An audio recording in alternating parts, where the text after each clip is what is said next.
Okay. So, the universe, in order to answer the question, what is the meaning of life? First you need to answer the question, what is life? Baby, don't hurt me. So, the universe consists of two things, matter and energy. Neither of these things can be created nor destroyed, simply altered. Now, this is where the magic happens. It's very hard to quantify this in words, but I'm going to attempt to do so.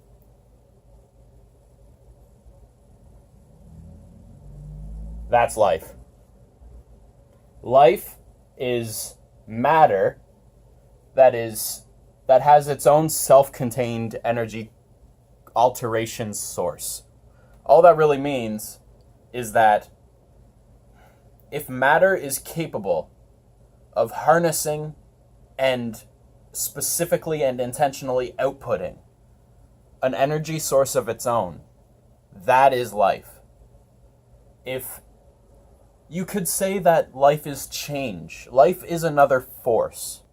When matter and energy connect and intertwine and function together towards a whole, that is life.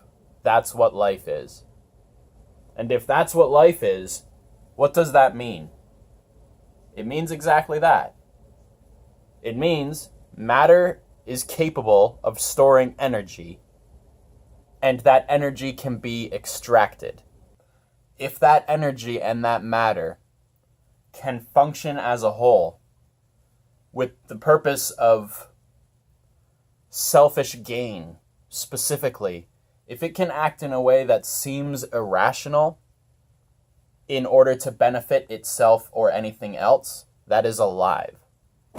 So why is life a thing? What purpose does it serve? Those are two different questions. One, why am I here? What is the meaning of my life? What purpose do I serve? Why was I born? Ask your mother. I know. That feels like a cop-out answer because it feels so obvious, but the fact that I'm saying it out loud right now shows that it isn't as obvious as people think it is. Why do I exist? Because your mother had you. She knows. Your father likely knows as well. He knows at least part of it, given that he was part of the whole affair. Well, hopefully your father wasn't part of an affair. No, but in all seriousness, what does life do? What purpose does it serve? Life serves a very simple purpose, the same as every other force that we have ever perceived. It causes change. It might help to look at this the way I did to make this realization. Don't think of it as living and non-living. You can't really define a thing by what it isn't, although you kind of have to in certain points. Think of it more like animate and inanimate. A rock and a mouse. Right? Something that just exists and nothing ever happens, or something that is capable of moving itself on purpose, with intent. Something that is capable of causing change with intent. Simply by doing all the pacing I've been doing, I've been changing the world and it will never change back. My feet on this wood floor has caused friction and degradation. My voice has echoed through this room, and the sound waves themselves have deteriorated the paint on the walls in a way that really won't register.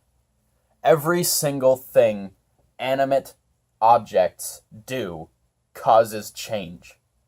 Every single thing that can be perceived causes a change, and if it didn't cause a change, it couldn't be perceived. Energy can be neither created nor destroyed, and matter can be neither created nor destroyed, but they can both be altered. What alters matter and energy? Interaction with other matter and energy, opposing force. With no opposing force, no change can occur. Which reminds me, black and white. This is a subject for another time, but it's either Newton's first or third law. I forget which one. The one that states every action has an equal and opposite reaction.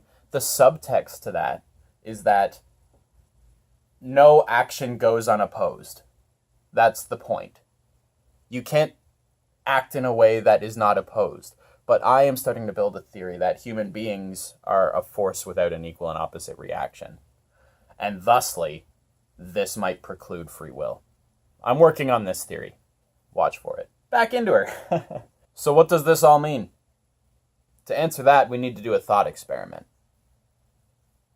I want you for one moment to pretend that I just gave you irrefutable facts, that I just answered the entire universe. Irrefutably, unequivocally, irrevocably.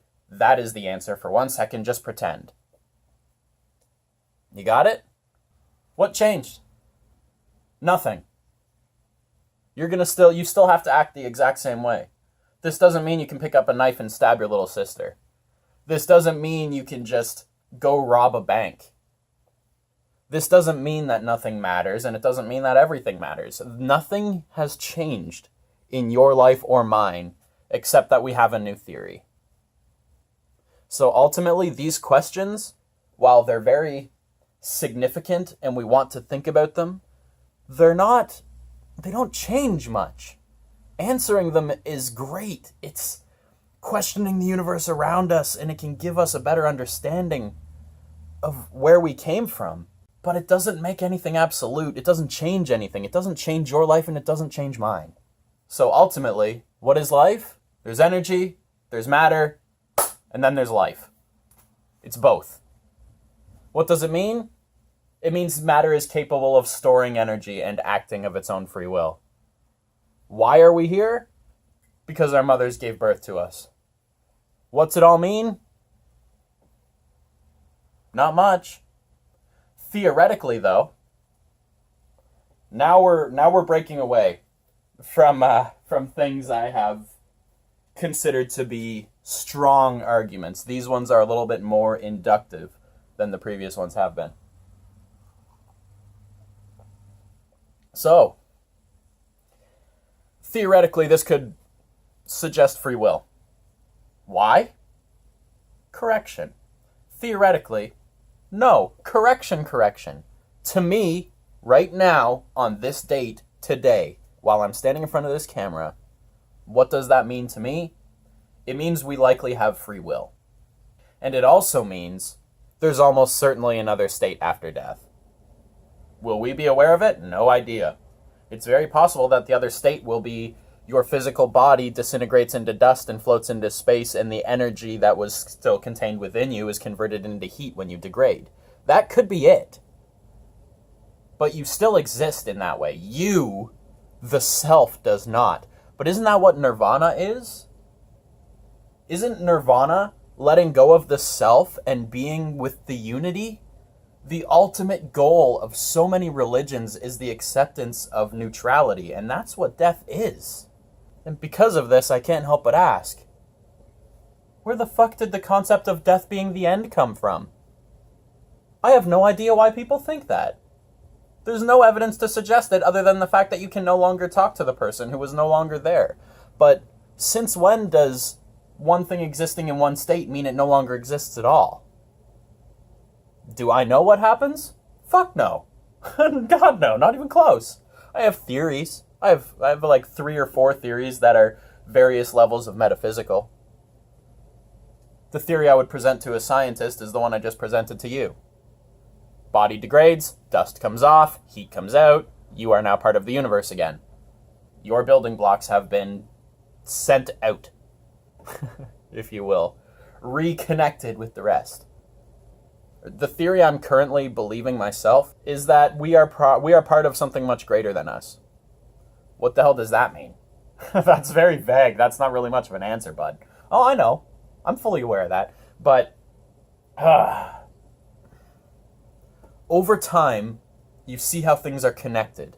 Human life, my human life, is only slightly more complex than that of a gorilla or an ape.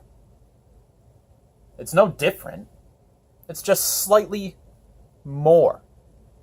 Whatever self-awareness is, I have slightly more of it than an ape seems to. It would appear. What's the difference between an ape and a rat? The exact same thing. Just a slight difference in complexity. They still do the same thing. What's the difference between a rat and an amoeba? Or a disease? Nothing. There's no difference except complexity. And through this line of logic, there's no difference between us and a disease. Humanity is just like a disease. And if I have to explain why, then you're not paying enough attention. However, I'm going to explain why anyway, because this is supposed to be a somewhat informative video, so I wouldn't be informing you very well if I just left a big chunk of my theory out. Lives on a host, must consume to continue to live. Incapable of perceiving the grander world around it. No matter how hard it tries, its very existence depends on feeding on its host. Was I talking about a human, a gorilla, a rat, or a disease? It was all of them. We're all the same. Now let's talk about gravity and planets. Right? Picture an atom. It's been a while since I went to class, but if you're trying to understand me, you'll get it. You have a nucleus that is orbited by protons and electrons. I know I got that wrong, but you understand what I mean. Center and orbit. It's the exact same as a solar system. The sun being the nucleus. It's the exact same thing.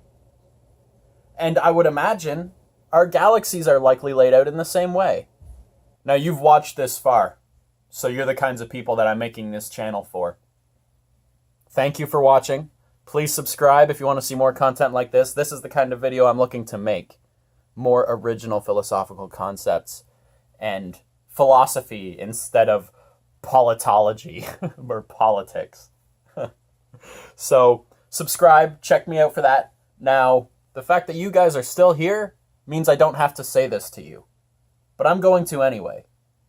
Today is early January of 2019. This is my philosophy as it stands today. It may change, it may not, I don't know. But one thing you need to realize is that at no point here am I saying any of these are absolute irrefutable facts. I wouldn't be so conceited as to say so. Ultimately, you want to know what this channel is? It's the Open Your Fucking Eyes channel. It's the this is what's been bothering me and this is what I think about and this is what I've come to channel. It's the You're Not Alone channel. It's the Philosophy is for Everybody channel.